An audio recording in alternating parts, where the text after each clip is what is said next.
Hi, ನಾನು Sudeep from tech in Kannada. ಇವತ್ತು ನನ್ನ ಮುಂದೆ one of the most affordable Windows laptop ಇರುವಂಥದ್ದು. ನಿಮ್ಮ ಬಡ್ಜೆಟ್ ಏನಾದರೂ 20,000 ರೂಪಾಯಿ ಆಗಿದ್ದರೆ ಆ ರೇಂಜಲ್ಲಿ ಒಂದು ಡೀಸೆಂಟ್ ಬ್ರ್ಯಾಂಡಲ್ಲಿ ಒಂದು ಒಳ್ಳೆಯ ಲ್ಯಾಪ್ಟಾಪನ್ನು ಪರ್ಚೇಸ್ ಮಾಡಬೇಕು ಅಂತ ಯೋಚನೆ ಮಾಡ್ತಾ ಇದ್ದೀನಿ ಅಂದರೆ ಮೋಸ್ಟ್ಲಿ ಈ ಲ್ಯಾಪ್ಟಾಪ್ ಒಂದು ಆಪ್ಷನ್ ಆಗ್ಬೋದು. ಇನ್ಫಿನಿಕ್ಸ್ ಅವ್ರದ್ದು ಇನ್ಬುಕ್ Y1 ನಿಯೋ ಅಂತ. ಇದನ್ನು ಕೇವಲ 21,000 ರೂಪಾಯಿಗೆ ಲಾಂಚ್ ಮಾಡಿದ್ದಾರೆ. ಕೇವಲ 21,000 ರೂಪಾಯಿಗೆ ಒಂದು ವಿಂಡೋಸ್ 11 ಲ್ಯಾಪ್ಟಾಪು 21,000 ರೂಪಾಯಿಗೆ ಪರ್ಚೇಸ್ ಮಾಡ್ಬೋದಾ? ಹೇಗಿದೆ? ನಾನು ಯೂಸ್ ಮಾಡಿ ನನ್ನ ಎಕ್ಸ್ಪೀರಿಯನ್ಸ್ ನಿಮ್ಮ ಹತ್ರ ಶೇರ್ ಮಾಡ್ತಾ ಇದ್ದೀನಿ. ಅದಕ್ಕಿಂತ ಮುಂಚೆ ನೀವು ನಮ್ಮ ಟೆಕ್ ಇನ್ ಕನ್ನಡ ಸಬ್ಸ್ಕ್ರೈಬ್ ಮಾಡ್ಕೊಂಡಿಲ್ಲ ಅಂದರೆ ಈಗಲೇ ಸಬ್ಸ್ಕ್ರೈಬ್ ಮಾಡ್ಕೊಳ್ಳಿ, ಒಂದು ಬೆಲ್ ಐಕನ್ ಕೂಡ ಕ್ಲಿಕ್ ಮಾಡ್ಬೋದು. ಓಕೆ, ಮೊದಲನೇದಾಗಿ ಈ ಲ್ಯಾಪ್ಟಾಪನ್ನು ಅನ್ಬಾಕ್ಸ್ ಮಾಡೋಣ. ಗಮನಿಸ್ತಾ ಇದ್ದೀರಾ, ಈ ಲ್ಯಾಪ್ಟಾಪ್ನ ಬಾಕ್ಸ್ ನಿಮಗೆ ಈ ರೀತಿ ನೋಡೋಕೆ ಸಿಗುತ್ತೆ. ಸೊ ಚೆನ್ನಾಗಿದೆ, ಬಾಕ್ಸ್ನ ಕ್ವಾಲಿಟಿ ಒಂದು ಲೆವೆಲಿಗೆ ಪರವಾಗಿಲ್ಲ. ಈ ಬಾಕ್ಸನ್ನು ಓಪನ್ ಮಾಡಿದ್ರೆ ಇದ್ರ ಒಳಗಡೆ ನಮಗೆ ಡೈರೆಕ್ಟ್ ಆಗಿ ಈ ಒಂದು ಲ್ಯಾಪ್ಟಾಪ್ ನೋಡಕ್ ಸಿಗುತ್ತೆ. ಅದನ್ನ ಬಿಟ್ರೆ ಈ ಬಾಕ್ಸ್ ಒಳಗೆ ಒಂದು ಯೂಸರ್ ಮ್ಯಾನ್ಯುಯಲ್ ಇದೆ. ಯೂಸರ್ ಮ್ಯಾನ್ಯುಯಲ್ಲು, ವಾರಂಟಿ ಕಾರ್ಡ್ ಎಲ್ಲ ಸಿಗುತ್ತೆ ಇದ್ರೊಳಗಡೆ. ಅದನ್ನ ಬಿಟ್ರೆ ಇನ್ನೊಂದು ಸಣ್ಣ ಬಾಕ್ಸ್ ಇದೆ. ಈ ಬಾಕ್ಸ್ ಒಳಗೆ ನಮಗೆ ಆಬ್ವಿಯಸ್ಲಿ ಒಂದು ಚಾರ್ಜರು, ಇದು 45 ವ್ಯಾಟ್ನ ಚಾರ್ಜರು, ಮತ್ತು ಇನ್ನೊಂದು USB type C charging cable. ಇವೆರಡನ್ನು ಬಿಟ್ಟರೆ ಬೇರೆ ಏನು ಸಹ ನಮಗೆ ಒಂದು ಬಾಕ್ಸ್ ಒಳಗೆ ಸಿಗ್ತಾ ಇಲ್ಲ. ಇನ್ನು ಡೈರೆಕ್ಟಾಗಿ ಈ ಲ್ಯಾಪ್ಟಾಪಿಗೆ ಬಂತು ಅಂತ ಅಂದರೆ ಈ ರೀತಿ ನೋಡೋಕೆ ಸಿಗುತ್ತೆ. ಲಿಟ್ರಲಿ 21,000 ರೂಪಾಯಿ ಲ್ಯಾಪ್ಟಾಪ್ ಅಂತ ಹಾನೆಸ್ಟ್ಲಿ ಅನ್ಸಲ್ಲ. ಕಂಪ್ಲೀಟ್ ಮೆಟಾಲಿಕ್ ಬಿಲ್ಡನ್ನು ಹೊಂದಿರುವಂಥ ಲ್ಯಾಪ್ಟಾಪ್ ಗುರು. 21,000 ರೂಪಾಯಿಗೆ ಅದು ಹೆಂಗೆ ಕೊಡ್ತಾರೆ ಅಂತ ದೇವ್ರಾಣೆ ಗೊತ್ತಿಲ್ಲ. ನೋಡ್ತಾ ಇದ್ರೆ ಈ ಲುಕ್ಕನ್ನು, complete aluminium case, metallic case ನೋಡಿದ್ರೆ ಏನು ಗುರು, ಐಪ್ಯಾಡ್ ಅಂತೀನಿ, ಮ್ಯಾಕ್ಬುಕ್ ಥರ ಇದೆಯಲ್ಲ ಗುರು ಅಂತ ಅಂದ್ಬಿಡ್ತಾರೆ. ಎಷ್ಟು ಜನ ಮ್ಯಾಕ್ಬುಕ್ ಇದು ಯಪ್ಪ ಹಂಗೆ ಇದೆ ನೋಡಿ. ಒಂಥರ ಆ ಫೀಲು, ಲುಕ್ ಆ್ಯಂಡ್ ಫೀಲ್ ಇದೆ ಅಲ್ವಾ, ಸೇಮ್ ನಿಮ್ಗೆ ಅದೇ ರೀತಿ ಸಿಗುತ್ತೆ.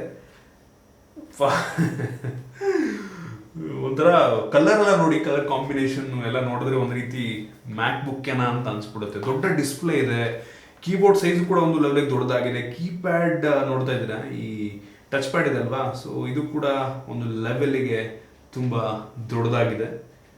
ಹೆವಿ ಇಂಪ್ರೆಸಿವ್ ಬಿಲ್ಡ್ ಗುರು. ಇಷ್ಟು ಚೆನ್ನಾಗಿರುತ್ತೆ ಅಂತ ದೇವರನ್ನೇ ಅಂದ್ಕೊಂಡಿರಲಿಲ್ಲ. ಇದರಲ್ಲಿ ನಿಮಗೆ ಒಂದು ಫುಲ್ ಸೈಜ್ HDMI ಇದೆ, 2 USB ಟೈಪ್ ಎ ಪೋರ್ಟ್ ಇದೆ, ಅದರಲ್ಲಿ ಒಂದು 3.1, ಇದು ನಾರ್ಮಲ್ ಟೈಪ್ ಎ ಪೋರ್ಟ್ ಇದೆ. ಈ ಕಡೆ USB ಟೈಪ್ ಸಿ 2 ಇದೆ, ಅದರಲ್ಲಿ ನೀವು ಚಾರ್ಜ್ ಕೂಡ ಮಾಡ್ಬೋದು. ನಿಮಗೆ ಹೆಡ್ಫೋನ್ ಜಾಕ್ ಸಹ ಇದೆ ಮತ್ತು SD ಕಾರ್ಡ್ ಸ್ಲಾಟ್ ಕೂಡ ಕೊಟ್ಟಿದೆ. ಸೊ ಕ್ರೇಜಿ ಆಗಿದೆ ಇವರು, ಚೆನ್ನಾಗಿ ಬಿಲ್ಡ್ ಮಾಡಿದ್ದಾರೆ ಒಟ್ಟಿಗೆ. ನನಗಂತೂ ತುಂಬ ಇಂಪ್ರೆಸ್ ಮಾಡ್ತು. ಡಿಸ್ಪ್ಲೇ ನೋಡ್ತಾ ಇದ್ದೀರಾ, ನಿಮಗೆ ಇದರಲ್ಲಿ 15.6 ಇಂಚಿನ ಡಿಸ್ಪ್ಲೇ ಸಿಗ್ತಾ ಇರುವಂಥದ್ದು. ಇದು IPS ಡಿಸ್ಪ್ಲೇ, ಒಂದು ಲೆವೆಲಿಗೆ ದೊಡ್ಡದಾಗಿದೆ. ಈ ಪ್ರೈಸ್ ರೇಂಜಿಗೆ 15.6 ಇಂಚ್ ಅಂತ ಅಂದರೆ ಸೂಪರ್. ಇಲ್ಲಿ ಪವರ್ ಬಟನ್ ಇದೆ, ಟಚ್ ಪ್ಯಾಡು, ಕೀಬೋರ್ಡ್ನ ಕ್ವಾಲಿಟಿ ಕೂಡ ಒಂದು ಲೆವೆಲಿಗೆ ಪರವಾಗಿಲ್ಲ, ಒಂದು ಲೆವೆಲಿಗೆ ಅಂತೀನಿ ಆಯಿತಾ. ಕೀ ಟ್ರಾವೆಲ್ ಪರವಾಗಿಲ್ಲ, ಬೆಸ್ಟ್ ಕ್ವಾಲಿಟಿ ಅಂತನಲ್ಲ ಕೀಬೋರ್ಡಿಂದು. ನಿಮಗೆ ಬ್ಯಾಕ್ ಲೈಟ್ ಇದೆ ಈ ಪ್ರೈಸ್ ರೇಂಜಿಗೆ, ಅದೇ ಒಂದು ಇಂಪ್ರೆಸಿವ್ ವಿಷಯ. ಯೂಶಲಿ ಈ ಬೆಲೆಗೆ ನಿಮಗೆ ಪ್ಲಾಸ್ಟಿಕ್ ಬಾಡಿ ಸಿಗುತ್ತೆ, ಕೀಬೋರ್ಡ್ ಕೆಡದಾಗಿರುತ್ತೆ. ನಿಮ್ಗೆ 15,000 ರೂಪಾಯಿ, 15-20,000 ರೇಂಜಿಗೆ ಕ್ರೋಮ್ ಮುಕ್ಕಳು ಸಿಗ್ತವೆ, ಕೆಟ್ಟಾಗಿರುತ್ತೆ ಬಿಲ್ಡು, ಪ್ಲಾಸ್ಟಿಕ್ ಬಿಲ್ಡ್ ಇರುತ್ತೆ. ಬಟ್ 21,000 ರೂಪಾಯಿಗೆ Windows laptop, metallic build with back light, ಪ್ರತಿಯೊಂದು ಕೊಡ್ತಾ ಇದ್ದಾರೆ. ಸೊ ಇದು ಯೂನಿಕ್ ಅಂತ ಅನ್ನಿಸ್ತು ನನಗೆ. ಬ್ರ್ಯಾಂಡ್ ಮ್ಯಾಟ್ರ್ ಆಗಲ್ಲ. ಹೌದು, ನಾನು ಕೂಡ ಇನ್ಫಿನಿಕ್ಸ್ ಲ್ಯಾಪ್ಟಾಪ್ನ ಯೂಸ್ ಮಾಡ್ತಿರೋದು ಒಂದು ವರ್ಷ ಆಗಿ ಬಂತು. ನೋಡ್ತಾ ಇದ್ರೆ ಇಲ್ಲೇ ಇಟ್ಕೊಂಡಿದ್ದೀನಿ ಇದನ್ನು. ಸೊ ಇದು ಕೂಡ ಇನ್ಫಿನಿಕ್ಸಿಂದ ಅದೇ ಬ್ರ್ಯಾಂಡಿನ ಲ್ಯಾಪ್ಟಾಪು.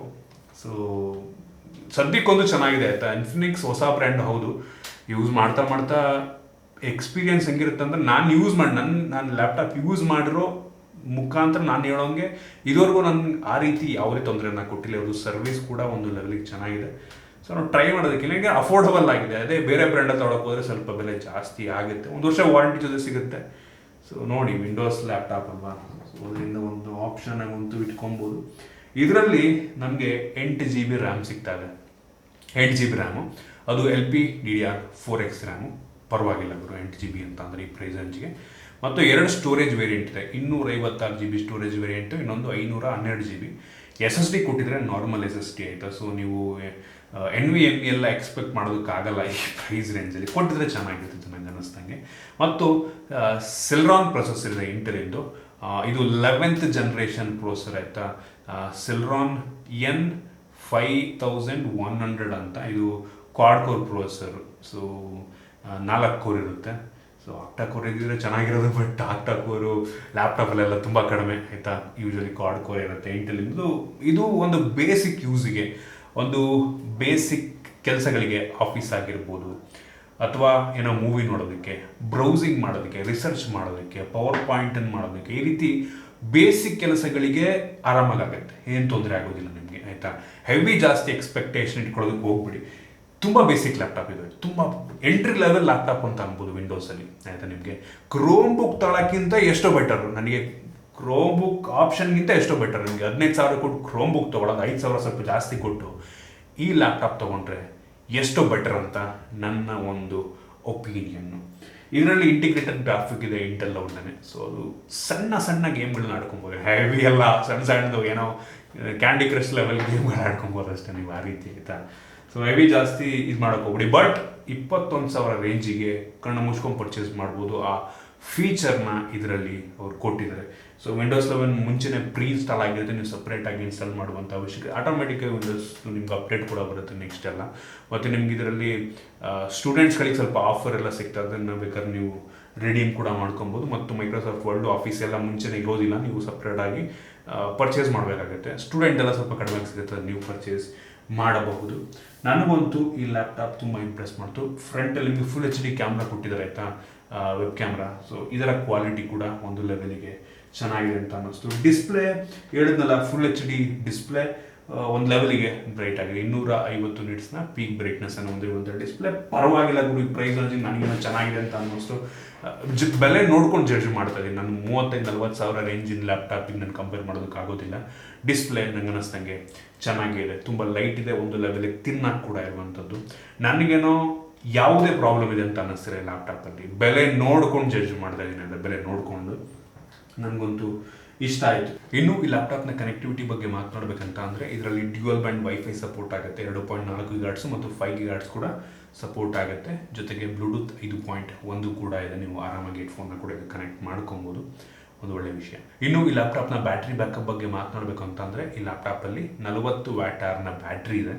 ಇದನ್ನು ನೀವು ಸುಮಾರು 1-1.5 ಗಂಟೆಯಲ್ಲಿ ನೀವು ಫುಲ್ ಚಾರ್ಜ್ ಮಾಡಿಬಿಡ್ಬೋದು. 1 ಗಂಟೆಯಲ್ಲಿ 75% ಚಾರ್ಜ್ ಆಗುತ್ತೆ. ಬಾಕ್ಸ್ ಒಳಗೇನೆ ಅವರು 45 ವ್ಯಾಟ್ನ ಚಾರ್ಜರ್ ಕೊಟ್ಟಿದ್ದಾರೆ, type C to type C charger. So ಒಂದು ಲೆವೆಲಿಗೆ ಫಾಸ್ಟ್ ಚಾರ್ಜ್ ಕೂಡ ಆಗುತ್ತೆ. ಅದೇ ಚಾರ್ಜರ್ನಲ್ಲಿ ನೀವು ಬೇಕಾದ್ರೆ ನಿಮ್ಮ ಫೋನ್ನ ಕೂಡ ಚಾರ್ಜ್ ಮಾಡ್ಬೋದು. ಸೊ ಒಂದು ಚಾರ್ಜರ್ ಇಟ್ಕೊಂಡ್ರೆ ಲ್ಯಾಪ್ಟಾಪು ಆಗುತ್ತೆ, ನಿಮ್ಮ ಫೋನು ಆಗುತ್ತೆ.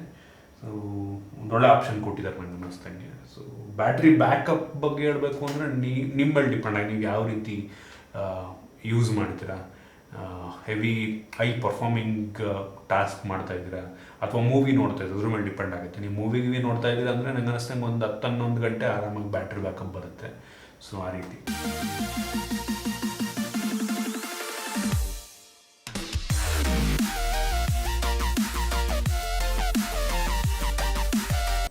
ಓಕೆ, ಸ್ಪೀಕರ್ನ ಕ್ವಾಲಿಟಿ ಒಂದು ಲೆವೆಲಿಗೆ ಚೆನ್ನಾಗಿದೆ ಆಯಿತಾ. ಸೊ 2 ಸ್ಪೀಕರ್ ಇದೆ, ಈ ಕಡೆ ಒಂದು.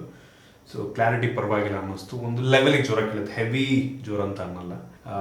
ಮತ್ತು ಈ ಫೀಲ್ ಇದೆ ಅಲ್ವಾ, ಒಂದು ಯೂಸರ್ ಎಕ್ಸ್ಪೀರಿಯನ್ಸ್ ಇದೆ ಅಲ್ವಾ, ನೆಕ್ಸ್ಟ್ ಲೆವೆಲ್ ಇದೆ. ನಿಮ್ಗೆ ಕಡಿಮೆ ದುಡ್ಡಿನ ಲ್ಯಾಪ್ಟಾಪ್ ಅಂತ ದೇವರಣೆ ಅನ್ಸಲ್ಲ. ನಿಮ್ಗೆ ಯಾರಿಗಾರು ತೋರಿಸ್ಬಿಟ್ಟು ಈ ಲ್ಯಾಪ್ಟಾಪ್ನ ನೀವು ಎಷ್ಟು ರೂಪಾಯಿ ಇರ್ಬೋದು ಅಂತ ಗೆಸ್ ಮಾಡಿ ಅಂತ ಅಂದರೆ ಯಾರು ನಂಗೆ ಅನ್ನಿಸ್ತಂಗೆ ಒಂದು 30,000 ರೂಪಾಯಿ ಒಳಗಂತೂ ಗೆಸ್ ಮಾಡೋ ಡೌಟು ನಾನು ಆಯಿತಾ.